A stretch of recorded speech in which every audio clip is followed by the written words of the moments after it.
السلام علیکم ورحمۃ اللہ وبرکاتہ۔ الحمد للہ الحمد للہ وکفا وسلام علی عباده الذین اصطفى، اما بعد فاعوذ باللہ من الشیطان الرجیم، بسم اللہ الرحمن الرحیم۔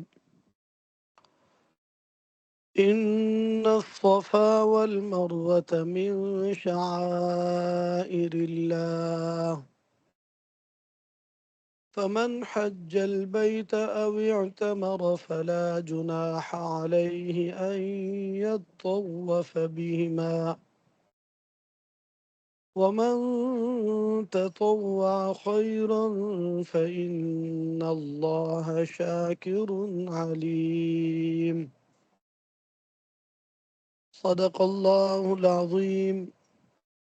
سبحان ربك رب العزة عما يصفون، وسلام على المرسلين والحمد لله رب العالمين۔ اللهم صل على سيدنا محمد وعلى آل سيدنا محمد وبارك وسلم۔ عزیزان محترم، حجاج کرام، الحمدللہ یہ سلسلہ حج تربیتی عنوان سے چل رہا ہے، اور اس سے قبل کئی کلاسیں الحمدللہ آپ حضرات سماعت کر چکے ہیں۔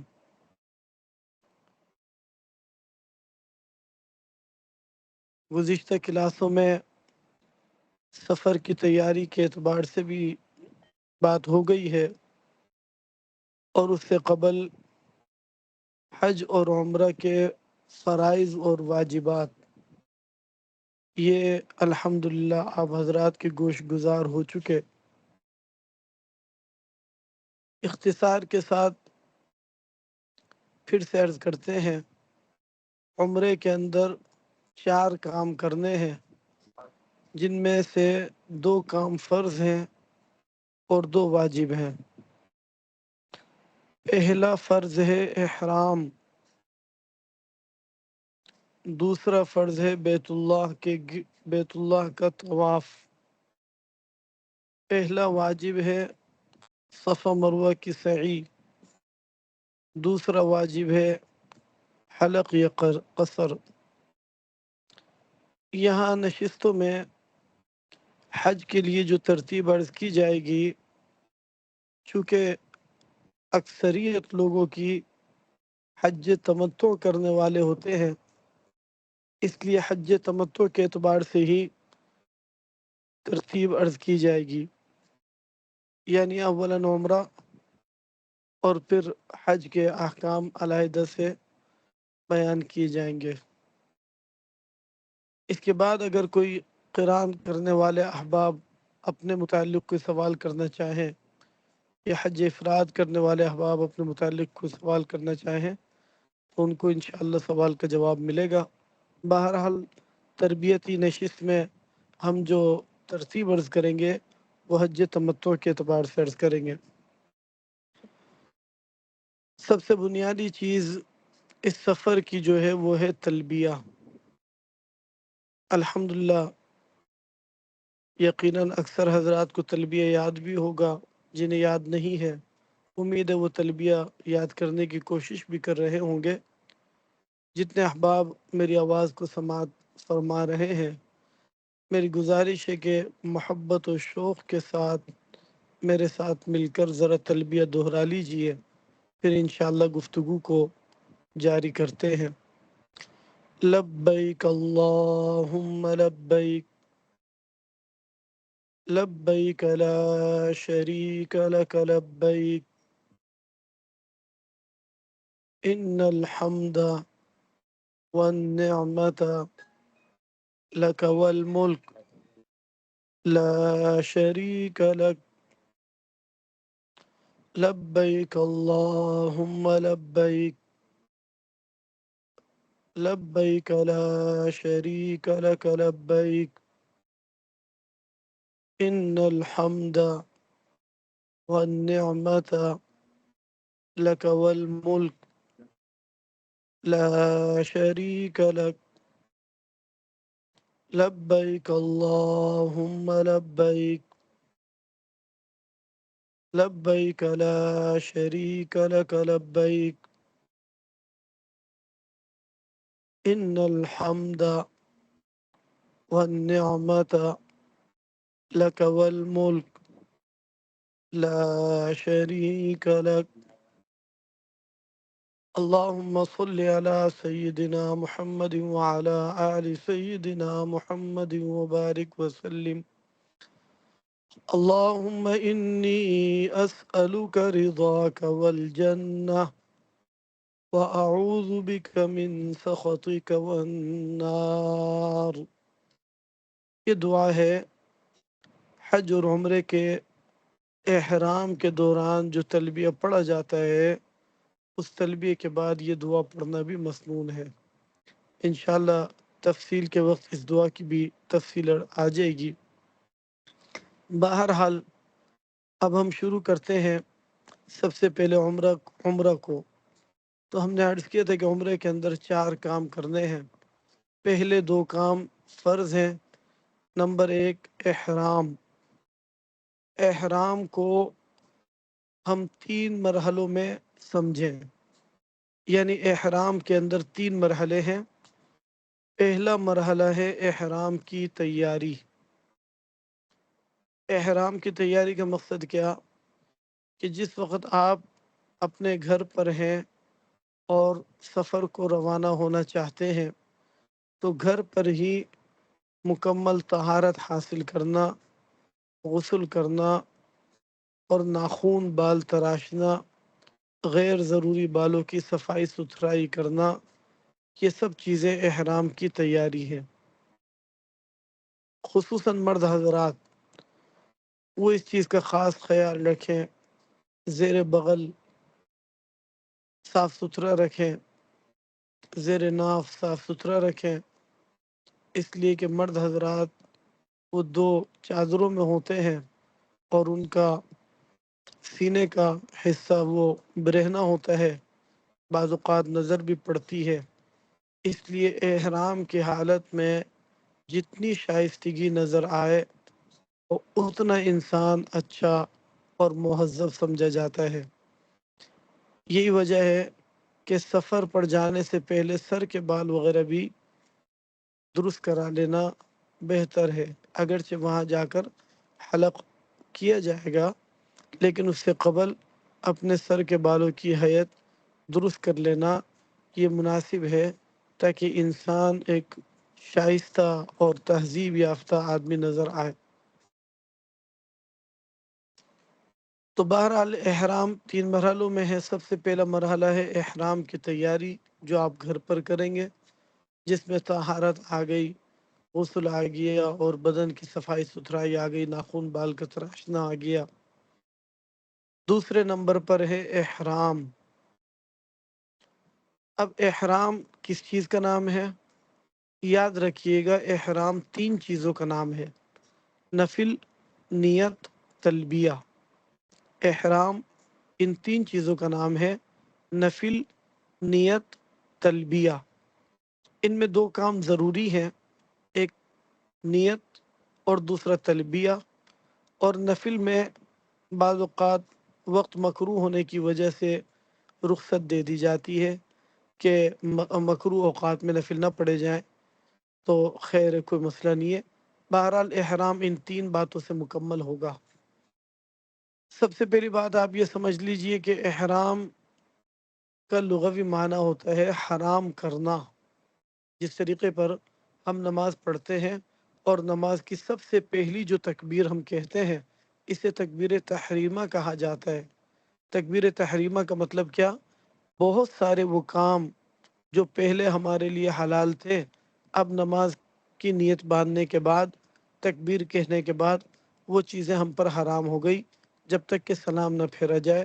مثلا چلنا پھرنا، کھانا پینا، بولنا چالنا، اب یہ سارے کام حالت نماز میں ممنوع ہو گئے، تو اس تکبیر نے آ کر سب کاموں کو حرام کیا، اس لیے اس کو تکبیر تحریمہ کہا جاتا ہے۔ یہی صورت احرام کی ہے۔ احرام کا معنی بھی ہوتا ہے حرام کرنا، یعنی بہت سارے مباحات، بہت سارے اعمال جو ہمارے لیے غیر احرام کی حالت میں جائز ہوتے ہیں لیکن احرام کی حالت میں وہ ممنوع ہو جاتے ہیں۔ مثلا خوشبو کا استعمال ہے، اسی طریقے پر سر کا ڈھانکنا ہے، بند جوتا پہننا ہے، سلا و لباس پہننا ہے، مرد و عورت کا ازدواجی تعلق ہے، شکار ہے، اب یہ ساری چیزیں ممنوعات احرام ہے۔ تو احرام کو احرام اسی وجہ سے کہا جاتا ہے کہ اس کی وجہ سے بہت سارے کام جو پہلے جائز ہوتے ہیں، لیکن جب آپ نے عمرہ کی نیت کر لی یا حج کی نیت کر لی، اب ان کاموں کا آپ کے اوپر یہ کام حرام ہو گیا۔ اور چونکہ نیت کرتے ہی یہ ساری پابندیاں آپ پر عائد ہو جائیں گی، شروع ہو جائیں گی، اس لیے نیت سے پہلے کہا جاتا ہے کہ بھئی 2 چادریں یہ جو ہے باندھ لی جائیں اور اپنے بدن سے سلا و لباس جدا کر لیا جائے، تاکہ نیت کرنے کے بعد ممنوعات احرام کا ہم ارتکاب نہ کر سکیں۔ اگر نیت کے بعد اپنے کپڑے اتارے گا اور نیت کرنے کے وقت سلے و لباس اس نے پہن رکھا ہے، تو ظاہر بات ہے نیت کے بعد کچھ لمحہ تو اس کا ایسا گزرا کہ جس کے اندر اس نے سلا و لباس پہنا ہوا ہے جو حالت احرام میں ممنوع تھا۔ اتنی وضاحت سے آپ کو یہ بات بخوبی سمجھ آ گئی ہوگی کہ احرام در حقیقت ان 2 چادروں کا نام نہیں ہے، بلکہ یہ 2 چادریں محرم کا لباس ہیں، یعنی ان 2 چادروں کی وجہ سے پہچانا جائے گا آدمی کہ یہ شخص حالت احرام میں ہے، تو یہ ایک علامت ہے۔ اور یہ 2 چادریں اس لیے مان لی جاتی ہیں نیت سے پہلے، تاکہ نیت کرنے کے بعد سلا و لباس پہننا جو حرام ہوگا، تو نیت کرنے کے بعد ممنوعات احرام کا ارتکاب نہ ہو۔ جب آپ نے یہ بات سمجھ لی کہ احرام در حقیقت نیت اور تلبیہ کا نام ہے اور ان 2 چادروں کا نام نہیں ہے، تو اب بہت سارے سوالات آپ کے ذہن سے دور ہو جانے چاہیے۔ مثلا بہت سارے لوگوں کو اشکال ہوتا ہے کہ جناب ہم حالت احرام میں ہیں، احرام کی چادر کو تبدیل کر سکتے ہیں یا نہیں کر سکتے ہیں، چادر ناپاک ہو گئی ہے یا واش روم میں جانا ہے، اوپر والی چادر اتار سکتے نہیں اتار سکتے، کیا ترتیب ہے؟ تو یاد رکھیے گا کہ ان 2 چادروں کے کھولنے باندھنے سے کوئی فرق نہیں پڑے گا۔ آپ ایک ہی احرام میں 10 چادر بدل لیں، اس سے کوئی فرق نہیں پڑے گا۔ در حقیقت احرام جو نام ہے وہ احرام نام ہے عمرہ اور حج کی نیت کے ساتھ تلبیہ پڑھنے کا نام احرام ہے، اور وہ ارکان جب تک پورے نہیں ہوں گے اس وقت تک آپ کی وہ نیت برقرار رہے گی۔ تو بہرحال احرام 3 چیزوں کا نام ہوا: نمبر 1 نفل، نمبر 2 نیت، اور نمبر 3 تلبیہ۔ اب یہ جو نفل ہے عموماً آپ کو ترتیب ساری معلوم ہے الحمدللہ۔ ایئرپورٹ پر جب انسان پہنچ جاتا ہے اور اپنے بورڈنگ کے مراحل سے اور امیگریشن کے مراحل سے گزر جاتا ہے اور ویٹنگ ایریا میں پہنچ جاتا ہے، تو وہاں احرام باندھنے کی جگہیں بھی موجود ہیں، وہاں جا کر طہارت سے فارغ ہو کے تازہ وضو کر لیجئے، اور اگر غسل کرنا چاہے تو غسل بھی کر سکتے ہیں۔ اس وقت پھر لاؤنج میں بنی جائے نماز جو ہے وہاں جا کر آپ نفل ادا کر لیں، وہاں جا کر نفل ادا کر لیں، اور بشرطے کہ مکروہ وقت نہ ہو، یعنی طلوع شمس، زوال شمس اور غروب شمس کا، فجر کے بعد کا وقت نہ ہو، عصر کے بعد کا وقت نہ ہو، اور زوال کا وقت نہ ہو۔ لہٰذا وہاں جا کر آپ نے نفل ادا کرنے ہیں۔ یہ 2 رکعت نفل برائے عمرہ ہے اور انتہائی درجے کی مقبول نفل ہے، اور اس کے بعد دعائیں قبول ہوتی ہیں۔ اور نفل پڑھنے کے بعد سر ڈھانپ کر نفل پڑھیں اور پھر اس کے بعد خوب دعائیں کریں، بالخصوص اپنے سفر کی آسانی اور قبولیت کی دعا ضرور کرتے رہیں، یا اللہ تو ہمارے سفر کو آسان فرما، قبول فرما۔ اور اس کے بعد دوسرا مرحلہ نیت کا ہے، تو نیت آپ نے ایئرپورٹ پر نہیں کرنی، جب آپ جہاز میں بیٹھ جائیں اور وہ جہاز آپ کا کچھ فلائی کر جائے، کچھ وقت اڑ جائے، پرواز اس کی ہو جائے، 10 منٹ 15 منٹ بعد آپ چاہیں تو نیت کر سکتے ہیں۔ ویسے میقات پر گزرنے سے پہلے جہاز میں اعلان بھی کیا جاتا ہے کہ میقات آنے والی ہے، لہٰذا حجاج کرام نیت فرما لیں، تو یہ اعلان بھی ہوتا ہے، لیکن اگر چاہیں تو 15 20 منٹ آدھا گھنٹہ گزرنے کے بعد آپ نیت کر لیں۔ اب نیت کیا ہے؟ چونکہ حج تمتع کو بیان کیا جا رہا ہے، اس لیے خاص طور پر خیال کیجئے گا کہ نیت صرف اور صرف آپ نے صرف اور صرف عمرے کی نیت کرنی ہے کہ اس وقت میں جا رہا ہوں اور عمرہ ادا کروں گا، اور عمرے کے بعد اپنا احرام کھول کر فارغ ہو جاؤں گا، پھر حج کے موقع پہ حج کا احرام الگ باندھوں گا۔ تو اس وقت آپ صرف اور صرف عمرے کی نیت کریں گے۔ بہت سارے لوگ ہیں جو ایئرپورٹ پر ایک دوسرے سے اگر کسی نے پوچھ لیا، سوال کر لیا، بھائی کہاں جا رہے ہو، کہتے ہیں جی حج کو جا رہے ہیں۔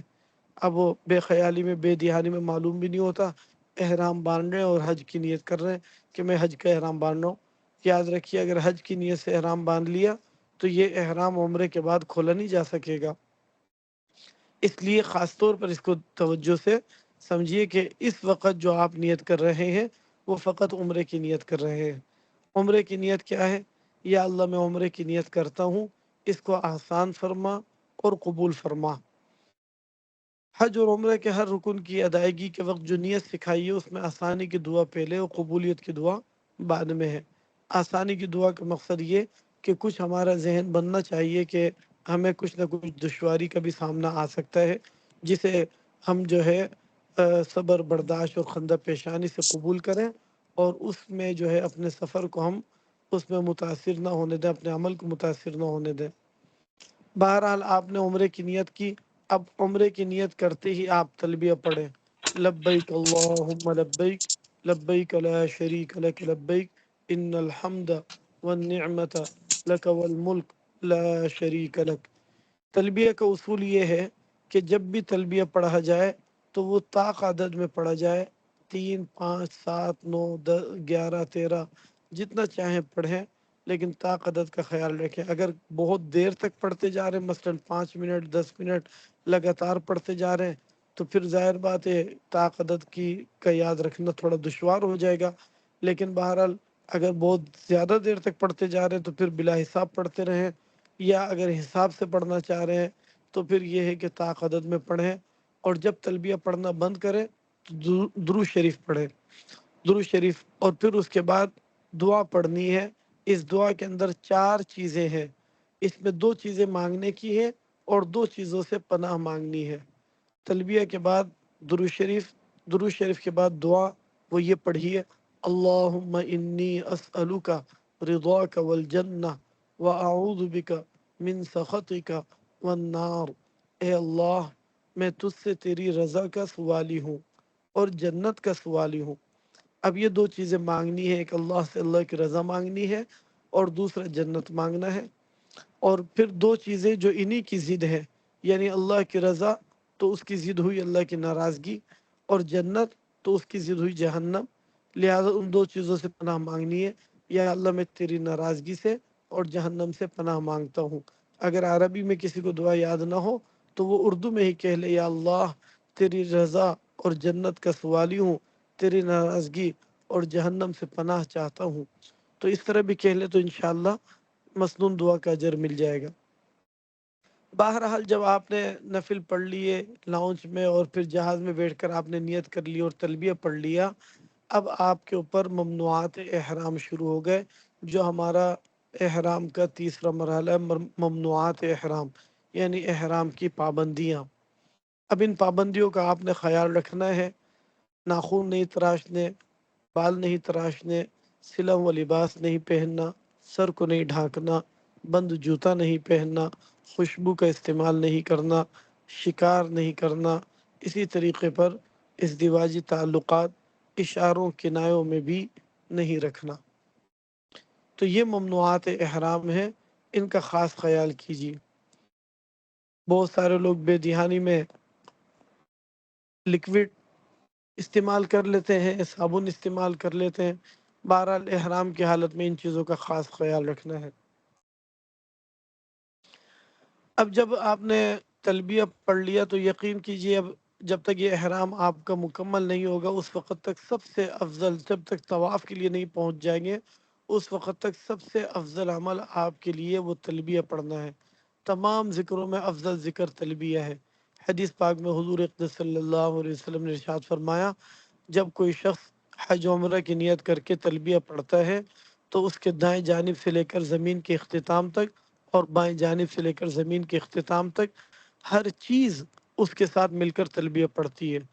تو اس ترانے کو محبت، ذوق و شوق کے ساتھ خوب پڑھتے رہنا ہے، اور اپنی اس سفر کے دوران اپنی انرجی کا خاص خیال رکھنا ہے، یعنی اپنے آپ کو تھکن سے بچانا ہے، اپنے آپ کو جو ہے تھکاوٹ سے بچا کر انرجی کو سیو کرتے ہوئے چلنا ہے۔ مثلا دوران سفر ہے، سفر پر جانے سے پہلے جو ہے گھر پر بھی آرام ہو جائے، دوران سفر بھی آرام ہو جائے، آرام نہ ہو تو کم از کم خاموش بیٹھ جائیں، یہ تلبیہ پڑھتے رہیں، اس لیے کہ جو آگے مرحلہ آنا ہے طواف کا یا سعی کا، اس میں آپ نے ویسے ہی تھکاوٹ والا عمل کرنا ہے، تو ہوتا ہی ہے کہ حاجی پہ وہاں تک پہنچتے وقت بہت زیادہ تھکن سے چور ہو چکا ہوتا ہے، اور پھر بڑی اکتاہٹ کی کیفیت کے ساتھ اس عمل کو کر رہا ہوتا ہے، جو یقیناً ایک نامناسب بات ہے کہ انسان بیت اللہ کا طواف بھی کرے اور اس کے دل میں نشاط اور انبساط اور خوشی بھی نہ ہو۔ تو بہرحال یہ احرام کی پابندی آپ کی چلتی رہیں گی، اور ہوٹل پر پہنچ جائیں گے، پھر اس کے بعد طواف کا مرحلہ ہے۔ تو اول تو یہ بات سمجھ لیجئے کہ پلان کرنا چاہیے کہ آپ کس وقت مکہ پہنچ رہے ہیں، اور پھر آپ کے لیے کون سا وقت عمرہ کے لیے جانے کا بہتر ہوگا۔ یہ سب باتیں انشاءاللہ آپ کو آئندہ عرض کی جائیں گی۔ طواف کے لیے میں مختصر ابھی عرض کرتا ہوں، پھر انشاءاللہ چونکہ ہمارا وقت ختم ہو رہا ہے پھر انشاءاللہ اس کو تفصیل سے عرض کریں گے۔ طواف 3 چیزوں کا نام ہے: نیت، بیت اللہ کے گرد 7 چکر، 1 استقبال اور 8 استلام کے ساتھ۔ نمبر 3، 2 رکعت نفل واجب الطواف۔ یہ طواف کو سمجھنا بے حد ضروری ہے، کیونکہ طواف ایک ایسا عمل ہے جو ہمیں صرف عمرے میں نہیں کرنا، عمرے کے بعد قیام مکہ کے دوران ہم بار بار یہ طواف کرتے رہیں گے، اس لیے طواف کو سمجھنا ضروری ہے۔ تو طواف ان 3 کاموں کا نام ہوگا: نمبر 1 نیت، نمبر 2 بیت اللہ کے گرد 7 چکر، 1 استقبال اور 8 استلام کے ساتھ، نمبر 3 2 رکعت نفل واجب الطواف۔ انشاءاللہ ابھی ہماری کلاس کا وقت چونکہ اختتام پذیر ہوا، تو انشاءاللہ آئندہ اللہ نے چاہا اس کو اچھی طرح تفصیل سے عرض کریں گے۔ ارادہ یہی تھا کہ آج کی نشست میں احرام اور طواف دونوں پر گفتگو ہو جاتی، لیکن قلت وقت کے بس کے باعث اپنی گفتگو کو اختتام کر رہا ہوں۔ طواف کو انشاءاللہ آئندہ عرض کریں گے۔ اختصار کے ساتھ بس یہ یاد رکھیے گا کہ طواف 3 چیزوں کا نام ہوا: نمبر 1 نیت، نمبر 2 بیت اللہ کے گرد 7 چکر، 1 استقبال اور 8 استلام کے ساتھ، نمبر 3 2 رکعت نفل واجب الطواف۔ وآخر دعوانا ان الحمد للہ رب العالمین۔